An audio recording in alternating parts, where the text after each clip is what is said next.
Hello everyone, praise the Lord Yeshu. I hope all are fine. So today we shall be talking about Emmanuel. आज हम Emmanuel के बारे में बात करेंगे. Who is Emmanuel in the Bible? Emmanuel का शब्द बाइबल में किसके बारे में यूज हुआ है?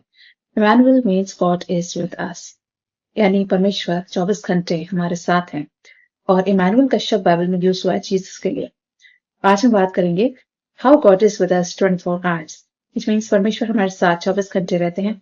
और इसलिए हम यीशु मसीह को इमानुअल भी कहते हैं. इमानुअल का मतलब होता है Jesus is with us always, यानी यीशु मसीह हमारे साथ 24 घंटे मौजूद है. Yes, God is with us always because he said in the Bible, I am with you always until the end of age. यानी जीसस बाइबल में कहते हैं कि मैं जगत के अंत तक तुम्हारे साथ. ऐसा मैथ्यूज चैप्टर 28 वर्स 20 में जीसस वादा करते हैं अपने चेलों के साथ. जब वो स्वर्ग में उठा ले जाते हैं तो वो कहते हैं मैं जगत के अंत तक तुम्हारे साथ. Which means he says that I am with you always. Jesus कहते हैं मैं हमेशा तुम्हारे साथ हूँ. And in the Old Testament also God has promised that neither will I leave you nor will I forsake you. यानी पुराना नियम अगर आप पढ़ें जोशुआ की बुक चैप्टर 1 वर्स 5, उसमें भी गॉड जोशुआ से कहते हैं कि मैं हमेशा तेरे साथ हूँ और मैं ना तुम्हें कभी छोड़ूंगा और ना मैं तुम्हें कभी त्यागूंगा. And then God says to Joshua, as I was with Moses, so I shall be with you. यानी गॉड जोशुआ से कहते हैं जैसे मैं मूसा के साथ रहता था वैसे ही मैं तेरे साथ हमेशा रहने वाला हूँ. Which means God is promising us today that He is with us always. यानी चाहे सारी दुनिया हमारे साथ छोड़ दे, चाहे हमारे रिश्तेदार, हमारे फैमिली मेंबर्स हमारा साथ छोड़ दें, but God is always with us. यानी परमेश्वर हमेशा हमारे साथ रहते हैं और इसलिए हम उन्हें इमानुअल भी कहते हैं. Your mother can forget you, but the Lord will receive you. यानी बाइबल बताती है कि माँ जो होती है वो भी अपने बच्चे को भूल सकती है, लेकिन परमेश्वर हमें कभी नहीं भूलते. Which means हमारे फैमिली मेंबर्स भी हमें छोड़ सकते हैं, हमें भूल सकते हैं, लेकिन यहोवा यानी गॉड और उनके बेटे यीशु वो हमें कभी नहीं छोड़ते, और ना ही वो हमें कभी भूलते हैं. बाइबल में लिखा है इसाया के बुक चैप्टर 49 वर्स 15 में, can a mother forget her baby. यानी क्या एक माँ अपने बच्चे को भूल सकती है जिसे उसने जन्म दिया है? Of course she can forget her child, but I will never forget you. यानी गॉड सेज कि माँ भी अगर अपने बच्चे को भूल जाए तब भी मैं तेरा यहोवा हमेशा रहूंगा और मैं तुम्हें कभी नहीं भूलूंगा. I have carved you on the palm of my hands. यानी गॉड कहते हैं कि मैंने तेरा चित्र अपनी हथेली पे बनाया है. यानी गॉड सेज कि मैंने तुम्हारा चित्र अपनी हथेली पे बना रखा है और मैं तुम्हें कभी नहीं भूलने वाला. ऐसा Isaiah चैप्टर 49 वर्स 16 में गॉड कहते हैं, I will never forget you, neither will I leave you orphan. ऐसा जॉन चैप्टर 14 वर्स 18 में जीसस कहते हैं कि मैं तुम्हें कभी भी ऑर्फन यानी अनाथ नहीं छोड़ूंगा, मैं हमेशा तुम्हारे साथ रहूंगा. जैसे अनाथ बच्चे होते हैं उनके पेरेंट्स उनके साथ नहीं रहते, बट जीसस कहते हैं कि I will not leave you orphan. यानी मैं तुम्हें अनाथों की तरह नहीं छोड़ने वाला, मैं हमेशा तुम्हारे साथ रहने वाला. ऐसा वादा जीसस करते हैं जॉन चैप्टर 14 वर्स 18 में, I will never forget you, I will never leave you as orphan, I will never forget my own. यानी जीसस कहते हैं कि यू आर माई ओन, तो मेरे अपने लोग हो और मैं तुम्हें कभी नहीं छोड़ने वाला और मैं तुम्हें अनाथ नहीं रखने वाला, मैं हमेशा तुम्हारे साथ रहने वाला हूँ. Then Jesus says in Matthew chapter 23 verse 37, as a hen keeps her children warm, so the Lord wants to protect us. यानी एक hen जो होती है, मुर्गी जो होती है, अपने बच्चों को अपने पंखों के तले वो छुपा के रखती है और उनको वार्म करके रखती है, उनको प्रोटेक्ट करती है. वैसे ही परमेश्वर भी हमें अपने साथ रखना चाहते हैं. जैसे एक मुर्गी अपने बच्चों को रखती है, परमेश्वर भी हमें अपनी पनाह में रखना चाहते हैं और हमें सेफ रखना चाहते हैं, हमें प्रोटेक्टेड रखना चाहते हैं. मैथ्यूज 23 वर्स 37 में लिखा है, दो your parents can forget you. Bible बताती है तुम्हारे मम्मी पापा यानी आपके माँ बाप भी आपको भूल सकते हैं, लेकिन परमेश्वर हमें कभी नहीं भूलते. द वर्ल्ड में leave you but the lord will receive. यानी पूरी दुनिया आपका साथ छोड़ दे, हमारे पेरेंट्स हमारा साथ छोड़ दे, तब भी यहोवा हमेशा हमारे साथ रहते हैं. ऐसे Psalm 27 वर्स 10 में लिखा है, if you are very close to God no one can harm you. यानी अगर आप परमेश्वर के बेहद नजदीक है, बेहद क्लोज है, तो आपको कोई भी कुछ नहीं बिगाड़ सकता. Then further God says in Jeremiah chapter 30 verse 22, that today I will be their God and they shall be my people. यहाँ पे गॉड कहते हैं कि मैं हमेशा के लिए तुम्हारा परमेश्वर हूँ और तुम मेरे लोग हो. God said this to Jews in the Old Testament in Jeremiah chapter 30 verse 22, that I am your God forever and you are my people forever. यानी गॉड कहते हैं कि मैं हमेशा के लिए तुम्हारा गॉड हूँ और हमेशा के लिए तुम मेरे संतान और मैं तुम्हें नहीं छोड़ूंगा. God says I will not remember their sins anymore. यानी गॉड कहते हैं कि मैं उनके सारे पाप भूल जाऊंगा और मैं कभी भी उनके पाप याद नहीं रखूंगा. ऐसे ही Hebrews chapter 10 verse 17 में गॉड कहते हैं, I will forget their lawless acts, which means उन्होंने जितने भी बुरे काम किए हैं मैं उन सबको भूलने वाला।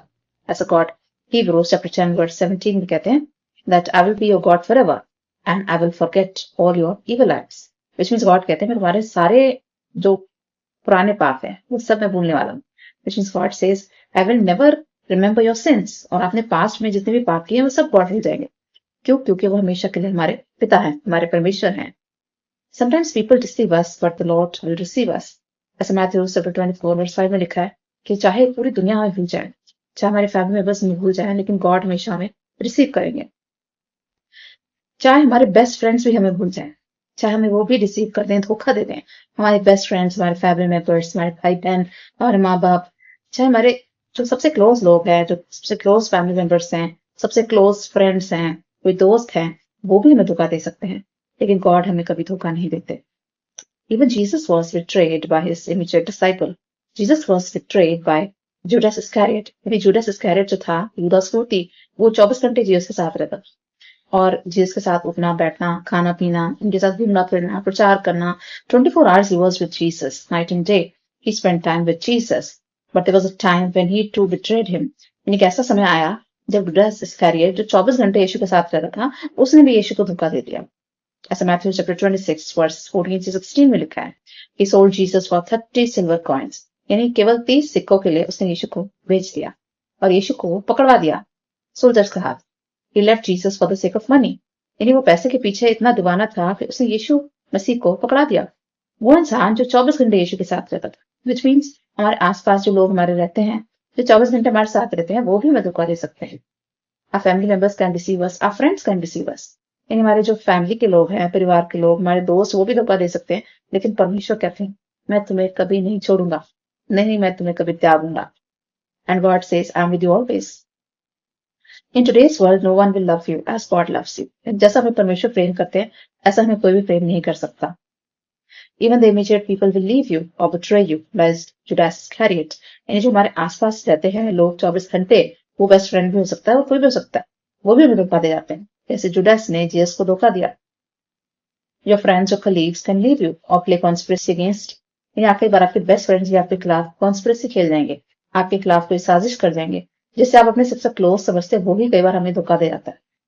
Your friends colleague can leave you और play conspiracy against you like Judas Iscariot. Your parents can leave you, your siblings can leave you, your husband और वाइफ कैन लीव यू। इनके हमारे जो आसपास हम देखते हैं आजकल इतने डिवोर्स केसेस हैं, सेपरेशन केसेस हैं, इन हस्बैंड वाइफ भी छोड़ देते हैं, भाई बहन भी छोड़ देते हैं, माता पिता भी कई बार छोड़ देते हैं, लेकिन परमेश्वर हमें कभी नहीं छोड़ते। In the book of New Testament in Luke chapter 12 verse 23 Jesus says, in the book of Luke chapter 12 verse 51 to 53 Jesus says that even the family members will be against each other, यानी Jesus कहते हैं कि ऐसा समय आएगा कि जो family members हैं वो भी एक दूसरे के खिलाफ हो जाएंगे। 2 will be against 3 and 3 will be against 2, and a father will be against the son and the son will be against the father, or the daughter will be against the mother or the mother will be against daughter। यानी Jesus कहते हैं एक family में अगर 5 लोग हैं उसमें से 2 3 के खिलाफ हो जाएंगे और 3 2 के खिलाफ हो जाएंगे। ऐसा समय आएगा जब पिता पुत्र के खिलाफ हो जाएगा, पुत्र पिता के खिलाफ बगावत करेगा, जब मदर जो है वो डॉटर के खिलाफ लड़ेगी, डॉटर मदर से लड़ेगी, या mother in law daughter in law से लड़ेंगे। विच मीन्स ऐसा समय आएगा जब फैमिली मेंबर्स आपस में ही लड़ना शुरू कर देंगे। Which means a time will come when families will be fighting with each other, they will be quarreling with each other. This is written in Luke chapter 12 verses 51 to 53, which means कि हमारे family members भी धोखा दे सकते हैं according to Bible. Now there is an incident in the Old Testament where there was a woman called Rebecca. She deceived her own son called Esau. Old testament में अगर आप Rebecca का याद करें स्टोरी, तो उसके 2 बेटे थे, जेकब और इसाऊ। और बाइबल बताती है रिबेका ने जेकब से ज्यादा प्रेम किया और इसाऊ से प्रेम नहीं करा, जबकि इसाऊ भी उसका बेटा था, लेकिन इसाऊ को फेवर नहीं करती, वो सारा फेवर करती है जेकब को। Rebecca was the mother of Esau and Jacob, but she loved Jacob more. She was more close to Jacob, and she betrayed Esau by giving animal skin to his brother Jacob. और इसाऊ जो था उसके हाथ पे बहुत सारे बाल थे, हाथों पैरों पे, तो उसको धोखा दे देती है और अपने बेटे को, दूसरा बेटा जेकब को एनिमल स्किन पहनाकर उसे अपने पिता के पास भेज देती है ब्लेसिंग्स लेने के लिए। उसका छोटा बेटा बड़े बेटे की तरह एनिमल स्किन लगा के चला जाता है। तो इसी तरह से रिबेका जो है अपने बड़े बेटे को धोखा देती है और छोटे बेटे को फेवर करती है। Here mother is discriminating between two sons, यानी रेबेका जो है वो अपने दोनों बेटों में भेदभाव करती है। एक को फेवर करती है जेकब को, और इजाऊ को यानी दूसरे बेटे को वो फेवर नहीं करती, उसको धोखा देती है। As Genesis 27 चैप्टर में लिखा है verses 14 to 17. Here the mother betrays a son. And even this shows that parents can betray you. यानी कि ऐसा हमें बाइबल पढ़ के भी लगता है कि पेरेंट्स भी एक टाइम ऐसा आता है जब हम बिट्रे कर जाते हैं। But God will never betray you. परमेश्वर हमें कभी धोखा नहीं देते। There is another example where Cain killed his real brother Abel. मेरी बाइबल में एग्जाम्पल दिया केन और एबल का। वो सगे भाई थे और केन जो था वो अपने रियल ब्रदर को मार देता है out of jealousy, क्योंकि वो उससे जलन फील करता है। Even siblings can betray each other. इससे पता चलता है कि भाई बहन जो है वो भी एक दूसरे को धोखा दे सकते हैं। और यहाँ पे बाइबल में लिखा है कि वो इतना नफरत करता है केन अपने भाई से कि उसकी वो हत्या कर देता है। But the Lord is always faithful to us. Bible बताती है हमारे भाई बहन भी हमें धोखा दे सकते हैं, लेकिन परमेश्वर हमें कभी धोखा नहीं देते। This is written in Genesis chapter 4 verses 3 to 8. Same thing happened with Joseph also. His brothers, they betrayed him and God made him the ruler of Egypt.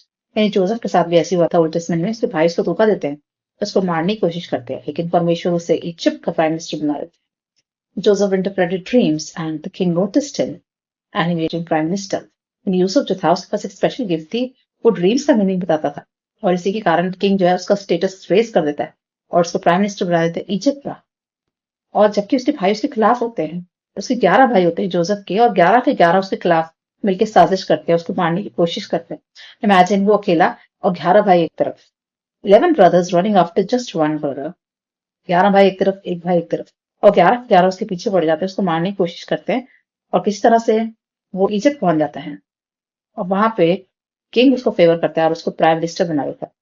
This is written in Genesis chapter 41 verses 41 to 44, which means your real brothers and sisters can also betray you, but God never betrays.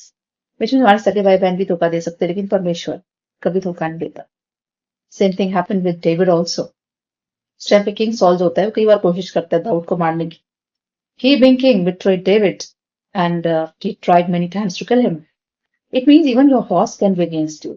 यानी यहाँ पे जो था king sol, वो David का king था और वो भी उसके खिलाफ चले जाता है। ऐसा फर्स्ट सैमुएल चैप्टर 19 में लिखा है। And he tries to kill David many times. वो कई बार कोशिश करता है दाऊद को मार दे किसी तरह से। The same thing happens with us. Sometimes our boss is against us, but you have to maintain distance with the boss. कई बार क्या होता है हमारे बॉस हमारे खिलाफ होते हैं तो उनसे डिस्टेंस बना के रखें। The boss may try to kill you, but the lord will save you. God will bless you in front of your boss, और God will force your boss to favour you और bless you. यानी कई बार हमारी life में भी होता है कि हमारे बॉस हमारे अगेंस्ट चले जाते हैं, लेकिन परमेश्वर उनको फोर्स करते हैं हमें ब्लेस करने के लिए, और परमेश्वर हमें अपने बॉस के आगे ब्लेस करते हैं। Now, the entire incident of Saul and David is recorded in 1 Samuel chapter 19. Now, sometimes our family members, they go against us, or sometimes we face trouble situations in our life. कई बार अपनी जिंदगी में हम ऐसे situation face करते हैं जहां हमें लगता है हम पे कोई ट्रबल आ गई है, कोई मुसीबत आ गई है, लेकिन गॉड तब भी हमारे साथ होते हैं। When we face trouble moments or tough moments in our life, we think God has left us. But that's not true. God is always with us. कई बार क्या होता है हमारी लाइफ में ऐसे सिचुएशंस आते हैं जब हम पे बहुत सारी मुसीबतें आती हैं, तब हमें लगता है गॉड ने हमें छोड़ दिया है। But that is not true. God हमें कभी नहीं छोड़ते. He is always with us in the midst of trouble also. Sometimes we think that I'm a big sinner. God is punishing me for my sins. But in the midst of all these troubles, God is still with us. कई बार कहते हैं हम पे जब बहुत सारी मुसीबतें आती हैं तो हमें लगता है कि शायद मैं बहुत बड़ा पापी हूँ, शायद मैंने बहुत सारे गलत काम किए हैं और इसलिए गॉड मुझे पनिश कर रहे हैं, मेरे साथ गलत होने दे रहे हैं। लेकिन ऐसा नहीं है। जब हमारे साथ मुसीबतें आती है, उन मुसीबतों के बीच में भी गॉड हमारे साथ होते हैं। In the midst of trouble, God is still with us. Same thing happened with Job also. Job faced so many problems, but at one point, he must have felt God has forgotten me. यानी अय्यूब की कहानी हम सबको पता है। उसमें इतनी मुसीबतें आती हैं और एक टाइम पे उसको भी लगा होगा कि गॉड ने मुझे छोड़ दिया है, गॉड इतना कष्ट मुझ पर क्यों आने दे रहे हैं। उसके ऊपर इतनी मुसीबतें आती हैं, but he must have also felt that God has left me. But God restored his fortune and gave him double measures, which means God ने उसको दोबारा से उसकी दिन बदल दिए और उसके पास बाद में दुगनी आशीष आती है। This is written in Job chapter 42 verses 10 to 17 that God blessed him in double measures and gave him back whatever he had lost in double measures. यानी परमेश्वर ने उसको दुगना लौटाया जो भी उसने लूज करा था। God blessed him in double measures. Same thing happened with Samson also. when he trusted Delilah and he revealed his secret, he must have felt now God has left me. यानी सैमसन के साथ कुछ ऐसा ही होता है, जब उसको डिलायला को अपने सीक्रेट बताता है तो डिलायला पे तो ट्रस्ट कर लेता है, लेकिन गॉड ने उसको मना किया था हमें सीक्रेट बताने के लिए, तो गॉड पे ना ट्रस्ट करके वो डिलायला पे ट्रस्ट करता है। And at one point God became angry with him. तो सैमसन को भी लगा होगा कि परमेश्वर ने मुझे छोड़ दिया, अब मेरा कुछ नहीं हो सकता। But God helped him in the end to take revenge on his enemies. लेकिन लास्ट में चल के गॉड सैमसन की हेल्प करते हैं, उसके दुश्मनों को मारने में उसकी मदद करते हैं।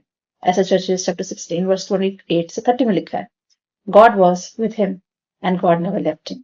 यानी परमेश्वर ने सैमसन का साथ नहीं छोड़ा और एंड में उसकी मदद करते हैं उसको दुश्मनों को मारने में, और उसको माफ भी कर देते हैं। If you remember the example of Moses when he disobeyed God at the waters of Meribah, he struck the rock twice and he lost his faith in God. ये मूसा के साथ भी कुछ ऐसी हुआ था, गॉड ने उसे कहा था कि तुमको रॉक से बोलना है और रॉक में से झरना बहेगा। तो मूसा ने क्या करा था, चट्टान से बोलने की बजाय उसको 2 बार हिट करा बड़ी तेज, एंड ही डिसोबेड गॉड। उसने गॉड का कहा नहीं माना, जिसकी वजह से गॉड उससे नाराज भी हो जाते हैं। God became angry with him for some time. But even today, Moses is remembered as one of the greatest prophet of all times. नहीं, परमेश्वर मूसा से नाराज हुए, उसको प्रॉमिस्ड लैंड में नहीं जाने दिया, लेकिन फिर भी आज भी मूसा का नाम सबसे बड़े प्रॉफिट्स में गिना जाता है। He is counted as one of the patriarchs. He is counted as one of the prophets in the Old Testament that we had. Matthew chapter 17 verse 1 से 13 में लिखा है कैसे न्यू टेस्टमेंट में मूसा जीसस से मिलने आता है माउंटेन पे। गॉड मोसेस को भेजते जीसस से मिलने के लिए। On the mountain when Jesus was transfigured, जब यीशु मसीह का रूपांतरण होता है तो गॉड मूसा को और एलिया को भेजते हैं जीसस से मिलने के लिए। इससे हमें पता चलता है कि मूसा की वैल्यू गॉड की नजर में कम नहीं हुई, जबकि मूसा ने गॉड को डिसोबे करा था। Moses disobeyed God, but God was still with him, and God forgave him. Even Peter denied Jesus 3 times. यानी पतरस ने भी जीसस का 3 बार इनकार किया था। He denied Jesus 3 times, but the Lord was not angry with him. यानी पतरस 3 बार कहता है रोमन सोल्जर्स को कि मैं जीसस को नहीं जानता, क्योंकि उसको लगता है डर, उसको लगता है कि उसको भी पकड़ लिया जाएगा और उसको जेल में डाल दिया जाएगा। So he denied Jesus 3 times, but the Lord was not angry with him. He made him the rock of the church. ये परमेश्वर पतरस से नाराज नहीं होते। मैथ्यू चैप्टर 16 वर्स 18 में लिखा है कि कैसे पीटर डिनाई करता है जीसस, और गॉड उससे नाराज नहीं होते बल्कि उससे आगे चल के काम लेते हैं। God made him the foundation of the church. ये पतरस ने चर्च फाउंडेशन रखी, and he preached gospel around the world. He preached gospel in the corners of the world, and God never got angry with him, and God never left him. Same thing happened with Thomas. He doubted Jesus, and Jesus was not angry with him. यानी Thomas जो होता है वो कहता है कि मेरे को यकीन नहीं हो रहा जीसस का रिजरेक्शन हुआ है, तो मैं उनके जख्मों को देखूंगा, उनके हाथों में उंगली डालूंगा और उनकी जो साइड है वहां पे अपना हाथ डाल के देखूंगा। Even Thomas could not believe the resurrection of Jesus. He also disobeyed, and he also lost faith in him. He doubted him. And Jesus was never angry with him. Jesus के साथ angry नहीं होते. He also preached gospel around the world. And he came to India also to preach the gospel. यानी Saint Thomas जो है वो India आया और उसने इंडिया में gospel preach करा। ऐसे जॉन चैप्टर 20 वर्सेस 24 से 29 में लिखा है।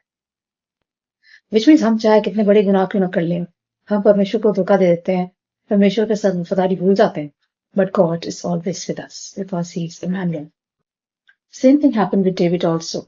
After committing adultery with Bathsheba, David must have felt God is angry with him.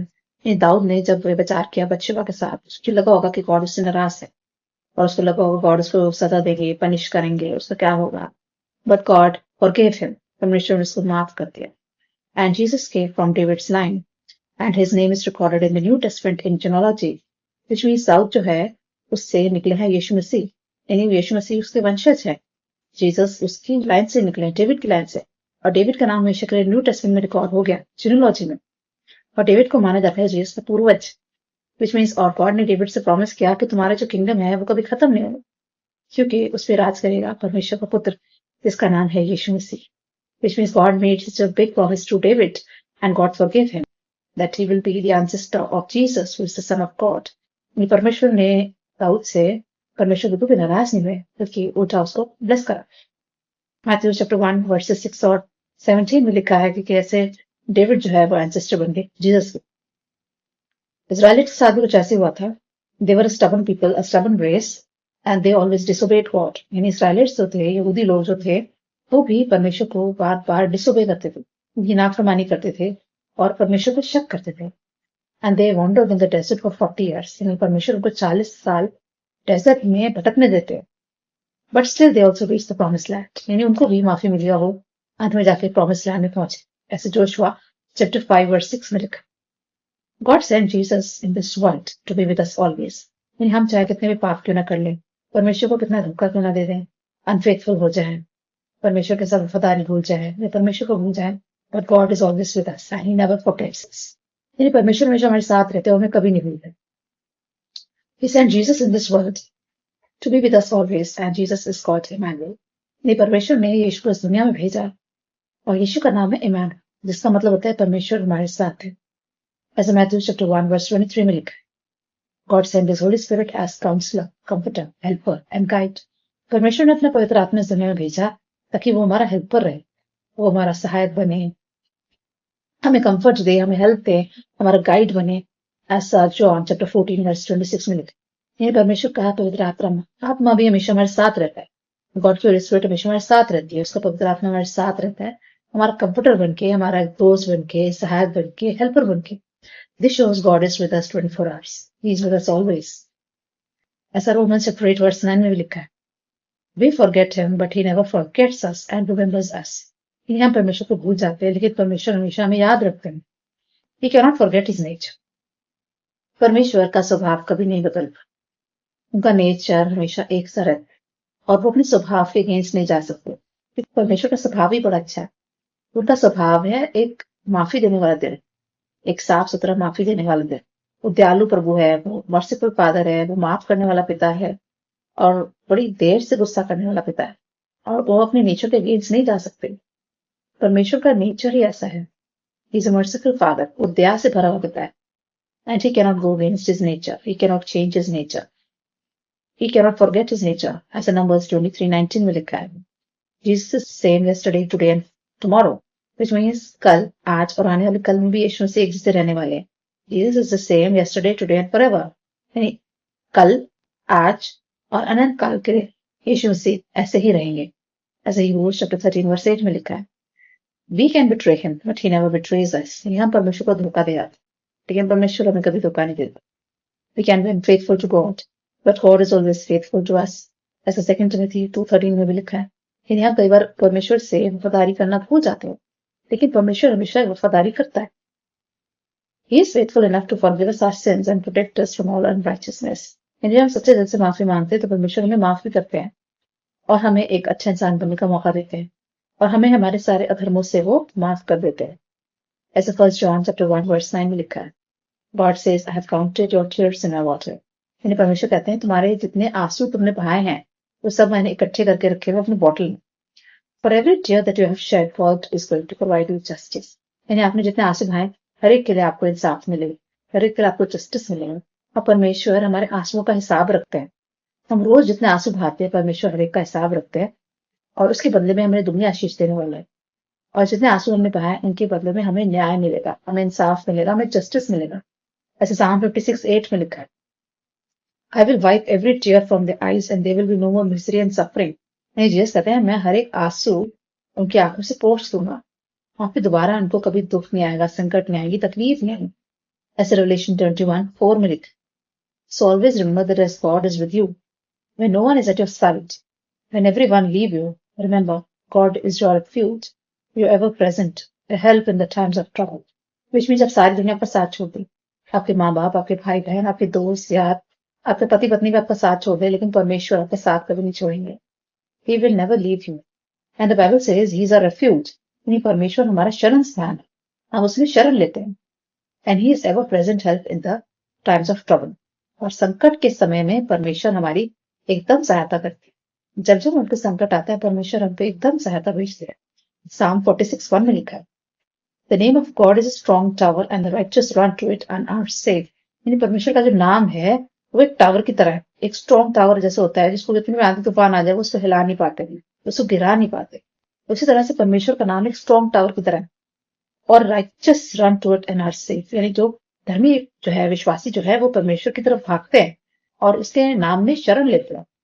यानी जब हम पे संकट आता है, कोई तकलीफ आती है, मुसीबत आती है, बीमारी आती है, हम परमेश्वर की तरफ भागते हैं और उसमें हम शरण लेते हैं, क्योंकि परमेश्वर हमारा शरण स्थान और वो हमारा गढ़ है, वो हमारा बल है, हमारी चट्टान है, He's a rock, he's a fortress, a refuge, he's a strong tower.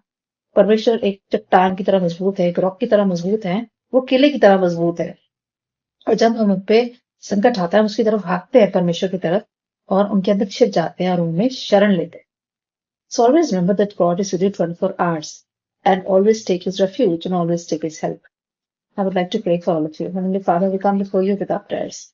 Father God, we thank you so much for this beautiful message that you shared with us today, that you are Emmanuel, that God is with us always. And you have promised in the Bible that you are with us until the end of age, and neither you're going to leave us nor you're going to forsake us. Father God, help us to trust all the promises that you have made in the Bible. For you have said that your family members can deceive you, but the Heavenly Father is always with you. Father God, we thank you so much for your divine protection and care. We thank you so much for your presence, for your Holy Spirit lives with us 24 hours. Your presence is with us 24 hours. We thank you so much, Father God, for you sent your Son in this world to be with us always, because he's our Emmanuel. He's God with us. We thank you so much, Father God, for shedding the blood of your Son Jesus. And we thank you for the gift of eternal life. Father God, we pray for all the viewers who are watching this video. We place all the viewers at your feet. We apply your holy, precious blood to all the viewers, that you're going to keep them safe and protected under your divine care. Father God, we pray for all the children who are studying for their exams. Father God, help them to study well, to learn their lesson well, to give them a good memory, give them a sharp memory so that they can remember their lessons and get good marks. We pray for all those who are seeking jobs. We pray for all those who are looking for opportunities. We pray for everyone who is seeking any kind of help or refuge in you, Father God, because you are a strong tower and you are a refuge, and you are a present help in times of trouble. We pray for all those who are facing financial problems, for all those who are facing debts. Help them to come out of all their debts and problems. We pray for all the elderly people, the sick people, the lonely, the sad, depressed. Help all the people to come out of all their depressions, tensions, worries. Father God, we place all our tensions at your feet. We place all our grandparents, elderly people at your feet, that you're going to bless them with good health and long life. Father God, bless each of our viewers in every sphere and in every area of their life. Bless us with your divine wisdom and knowledge. Bless us with your Holy Spirit, with the gifts of Holy Spirit. Father God, we give all glory and honor to your name. Bless prayer through Jesus Christ, Lord. I hope you are blessed by listening to this message, and always remember that our Jesus is called Emmanuel, and he is with us 24 hours. And he is never going to leave us, neither he is going to forsake us. God be with you always. Take care. Bye bye.